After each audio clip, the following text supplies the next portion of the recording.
Alors, je vais dire un petit mot sur le compte utilisateur. Et vous savez, quand vous vous connectez sur la plateforme Alibaba, vous voyez qu'il y a plusieurs fournisseurs pour un même produit. Et pour choisir un fournisseur plutôt, on va le dire plus loin, vous vous intéressez à son profil. De la même façon, quand vous allez contacter un fournisseur, il s'intéressera également à votre profil. Il essaiera de voir est-ce que d'habitude, quand vous cliquez sur un produit, quand vous faites la recherche, quand vous contactez le fournisseur, est-ce que vous allez jusqu'au bout? Quand vous écrivez, est-ce que vous répondez, ainsi de suite. Alors, sur ce, vous devez prendre soin de votre profil également. Et il y a une partie du cours qui aborde cela de long en large, mais le plus important, c'est avoir un très bon profil parce que dès que vous contactez un fournisseur, il va essayer également de cliquer sur votre profil pour voir quel est votre taux de réponse, combien de temps vous faites avant de répondre quand vous écrivez, vous avez déjà effectué combien de commandes et évidemment, vous êtes à quel niveau en termes de grade. Vous savez, il y a le débutant, il y a silver, il y a gold, il y a platinum, il y a également l'acheteur professionnel. Voilà, il y a plusieurs grades. Donc, il essaie de voir le grade que vous avez atteint et c'est cela qui va lui permettre de vous prendre beaucoup plus au sérieux. Voilà. N'hésitez donc pas à mettre en valeur votre profil.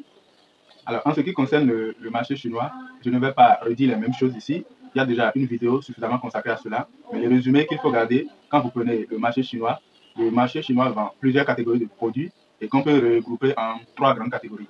La première catégorie, c'est la catégorie de ce qu'on appelle les fake, hein, les copies. On prend un produit de bonne qualité que rapidement on copie, on essaie de donner un nom même qui ressemble à ce nom, un nom semblable au nom réel et parfois même on triche les couleurs, le design. Au niveau du nom, on peut modifier une seule lettre. Pour, par exemple, Nike, on peut mettre NLKE à la place de I, on met L juste pour tromper la vigilance. Ça, c'est la première catégorie. Généralement, c'est des produits de très basse qualité.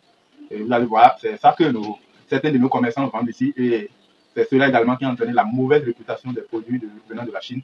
Et vous allez entendre, c'est Made in China, Made in China. Alors que il y a d'autres catégories qui mettent beaucoup plus en valeur les produits fabriqués en Chine.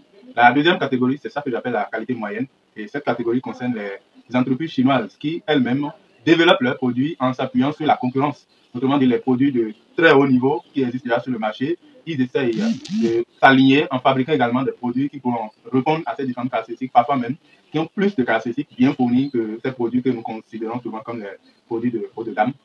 Alors, dans la majorité du temps, ces marques chinoises s'efforcent vraiment de tendre vers la qualité optimale. Et vous allez voir, non seulement c'est abordable, mais c'est vraiment riche en termes de caractéristiques. Et vient maintenant la troisième catégorie, c'est la catégorie des produits que vous appelez les articles de haut de gamme. Et laissez-moi vous dire que la Chine, c'est l'atelier du monde entier. Et donc, la plupart des grandes marques sous-traitent en Chine. Autrement dit, il y a des marques qui ont des bureaux en Europe, aux USA, et ainsi de suite, mais dont les produits sont fabriqués en grande majorité en Chine. Donc, autrement dit, même votre marque que vous considérez comme la marque haut de gamme, elle est fabriquée en Chine également. Donc, en allant sur la plateforme, c'est vous qui connaissez votre budget, c'est vous qui savez ce que vous voulez, mais je vous oriente, à défaut de choisir la plus grande qualité, d'avoir au moins la qualité optimale. Sinon, vous risquez de décevoir vos clients, ce qui n'est pas très bon pour votre business. Alors, en ce qui concerne la recherche de produits, là également, il y a une partie qui est dédiée à cela. Mais qu'est-ce qu'on peut faire rapidement que ce soit sur un PC ou sur un téléphone portable, vous avez plusieurs possibilités. Il y a généralement une barre de recherche qui s'ouvre. Là, vous pouvez taper le produit que vous recherchez. Ici, moi, j'ai tapé montre connectée et là, ici, moi, j'ai tapé montre connectée et vous constatez déjà avec moi que là, on a une montre qui est affichée. Mais vu qu'aujourd'hui, dans la majorité du temps, nous utilisons beaucoup plus le téléphone, alors référez-vous à comment choisir, comment faire une recherche de produits avec le téléphone. C'est au niveau du coût, là, c'est beaucoup plus détaillé. Alors, l'élément le plus important que je voudrais aborder rapidement, c'est le choix du fournisseur. Le choix du fournisseur, vous savez, c'est ce qui est plus délicat sur la plateforme quand vous voulez vous approvisionner. Dès que vous choisissez un article, vous définissez quels sont vos critères en termes de couleur, de quantité et autres, et en termes de qualité également. Reste maintenant à trouver le meilleur fournisseur pour avoir quand même un produit de qualité optimale à un meilleur prix. Et pour le faire, il y a plein de critères, comme j'ai déjà le dit, on ne passe pas par quatre chemins, mais les critères qui sont les plus importants, je vais les citer rapidement. Commencez par filtrer en choisissant fournisseur vérifié. Le fournisseur doit avoir le badge vérifié. Généralement en anglais, c'est marqué Verified Supplier. C'est un fournisseur vérifié. Et moi, ce que je conseille en termes d'ancienneté, c'est au moins 3 ans d'ancienneté sur la plateforme. Quand c'est à partir de 3 ans, au moins vous êtes rassuré que c'est quelqu'un qui n'est pas un débutant. Et si nous prenons celui-ci comme exemple, là, il a 3 années d'expérience déjà. Et en termes de notes, 4,5 sur 5. Taux de livraison 86,8. Moi, beaucoup plus, je ne m'attarde pas trop sur les notes du magasin.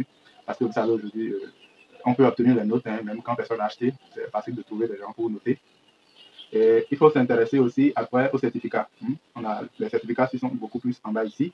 Et beaucoup plus en détail, je vous invite également à aller au niveau du profil de l'entreprise. Le profil de chaque entreprise vous fournira toutes les informations nécessaires sur l'entreprise. Et cela vous permettra de savoir surtout sur le fournisseur plutôt, un revendeur ou une entreprise, autrement dit une usine qui fabrique. Parce que sur la plateforme, vous pouvez avoir plusieurs catégories de fournisseurs. Et il y a une vidéo que j'ai suffisamment détaillée pour les différentes catégories de fournisseurs que vous pouvez toujours trouver dans le cours. Voilà. Et en dehors de cela, dès que vous choisissez votre produit et que vous commencez par échanger avec le fournisseur, si tout de suite il vous demande votre numéro WhatsApp, ce n'est pas un très bon signe parce que il faut accepter, communiquer avec le fournisseur via la plateforme, uniquement via la plateforme, parce que cela va vous protéger, surtout quand le fournisseur a ce que nous appelons trade assurance. Il a une assurance, il est vérifié, il a les certificats, tout ça. Si vous échangez pendant tout le processus d'achat via la plateforme, dès qu'il y aura un souci, vous pouvez faire une demande, faire une réclamation, et donc la plateforme pourra se baser sur vos échanges pour voir qui a tort, qui a raison, et histoire de pouvoir vous rembourser votre argent. Mais si en tout temps vous échangez sur WhatsApp, la plateforme n'aura pas accès à vos messages privés sur WhatsApp. Donc, dès le début, quand un fournisseur vous demande d'aller sur WhatsApp, essayez de lui dire que vous êtes nouveau. Vous préférez échanger directement sur la plateforme. Cela va vous protéger. Donc voilà, je crois que c'est l'essentiel. Néanmoins, comme je l'ai dit, vous pouvez toujours me contacter afin que je puisse répondre à vos préoccupations et les différents accompagnements possibles. Alors, le paiement en ligne, voilà un autre point donc. En ce qui concerne le paiement en ligne, il y a plusieurs possibilités pour payer. Il y a le paiement par carte Visa. Par la carte Visa, c'est ce qui est plus répandu. Pour tous les petits commerçants, c'est ce qui est utilisé. Autrement dit, vous allez dans votre banque ou dans une banque qui offre cette possibilité. Vous achetez une carte Visa prépayée, vous rechargez la carte du montant et rassurez-vous d'avoir au moins 20 à 25% plus que le montant que vous voulez effectuer comme vous voulez payer au fournisseur. Au moins plus de 25% pour être sûr que votre paiement ne sera pas rejeté. Parce qu'à chaque fois que c'est rejeté, on vous prélève. Donc, procurez-vous une carte Visa, renseignez, mettez tout ça sur votre compte Google. Vous pouvez faire le paiement par votre téléphone ou le PC, c'est toujours la même chose. Si vous avez des difficultés, écrivez-moi. C'est suffisamment facile. Maintenant, pour les grands commerçants, c'est beaucoup plus les éléments bancaires. Là, on commence à parler de beaucoup de sous, et on ne passe plus par les cartes. Alors, les cartes, n'oubliez pas que les charges sont énormes. Sur un produit, vous pouvez payer jusqu'à 10%, 15%, parce qu'il faut payer votre banque localement. Votre banque va payer une taxe. Votre paiement ira au Royaume-Uni, sur une plateforme là, Alibaba est domicilié en Europe. Il ira là-bas avant d'aller en Chine. Donc, bon, vous voyez, c'est plein de transactions et cela risque de vous prendre beaucoup de taxes. Donc, pour les grands commerçants, c'est beaucoup plus par élément bancaire. Et généralement, ces grandes usines demandent 25%, 50% du montant global, vous envoyez, et après livraison, vous payez le reste. Voilà, c'est beaucoup plus facile. Alors, la logistique. Ce qui concerne l'expédition, je vais rapidement me résumer. En ce qui concerne l'expédition, vous ne pouvez pas utiliser les compagnies de transport comme DHL et autres. Ça, c'est excessivement cher. Alors, ce qu'il faut faire, la solution, c'est prendre par les transitaires. Et dans chaque pays, il y a des transitaires, que ce soit par voie aérienne plutôt, ou encore par voie maritime. Donc, que ce soit le bateau ou l'avion, il y a des transitaires qui sont forcément dans votre pays. Et si vous n'en avez pas, il suffit de me contacter. Selon votre pays, je pourrais vous indiquer un transitaire qui pourra vous aider dans ce sens. Alors, la procédure est simple. Vous contactez le transitaire, vous dites que vous avez un colis et il vous donne son adresse dans votre pays. Vous vous rendez, c'est toujours bon d'aller là-bas pour connaître le lieu. Ensuite, il vous donnera son adresse en Chine et c'est son adresse de la Chine que vous allez envoyer à votre fournisseur. Et quand vous allez payer l'article en ligne, en temps de paiement, c'est en parenthèse, pour le paiement, le fournisseur va vous envoyer un lien. Vous cliquez sur le lien, vous allez effectuer le paiement. Et en même temps, vous allez lui envoyer l'adresse du transitaire. L'adresse que le transitaire vous a donnée, son adresse en Chine. Vous envoyez ça à votre fournisseur et c'est le fournisseur qui prend maintenant votre colis et qui envoie à l'adresse de votre transitaire en Chine. Et c'est ce dernier qui va envoyer ça à son adresse dans votre pays et va vous appeler pour les récupérer. Tout simple. Donc, pour me résumer, première des choses, vous contactez votre transitaire au pays, il vous donne son adresse de la Chine, vous envoyez son adresse à votre fournisseur en Chine, votre fournisseur envoie votre article dans son entrepôt là-bas, lui l'envoie de son entrepôt vers votre pays, et une fois au pays, le transitaire vous appelle pour vous dire que votre article est déjà là, vous allez vous payer ce qu'il faut pour récupérer votre colis, tout simplement. Et rassurez-vous, c'est toujours moins cher. Le kilo par avion varie entre 8 000 et 11 ou 12 000 au plus, selon le pays. Et par bateau, là, on parle de CBM. Le CBM, c'est la quantité, la place que votre colis occupe dans le bateau. C'est comme ça qu'on l'exprime. Et cela, il faut faire longueur, fois largeur, fois hauteur. Si vous avez besoin de plus de détails, il suffit de m'écrire. Je vais vous expliquer tout ça en détail pour que ça ne soit pas trop long. Voilà. Alors, Le petit bonus en ce qui concerne le choix de niche, vous savez, actuellement, l'activité est en train de prendre de l'ampleur. Tout le monde est en train de dire comment importer de la Chine, comment acheter de la Chine. Ce qui est plus courant, c'est que chacun crée une plateforme ou un petit groupe WhatsApp ou un groupe sur Facebook et commence à vendre des articles, à publier des articles. Alors, qu'est-ce que vous allez faire pour vous démarquer? C'est déjà selon votre domaine, selon ce qui vous passionne, selon ce que vous maîtrisez bien, que ce soit de l'électronique, des téléphones portables, les vêtements, les chaussures. Vous pouvez choisir seulement une seule niche, que ce soit les polos, les manches longues, les vestes. Vous choisissez une niche que vous maîtrisez bien et que vous allez pouvoir facilement vendre. Et c'est avec cela que vous commencez. Avec un début de 100 000 francs, 200 000, 300 000. Vous commencez tout doucement et une fois que vous avez vraiment de l'expérience, que vous savez que ça va prendre rapidement, vous pouvez déjà commencer par prendre de grandes quantités et en même temps acheter d'autres produits annexes, d'autres produits qui se ressemblent.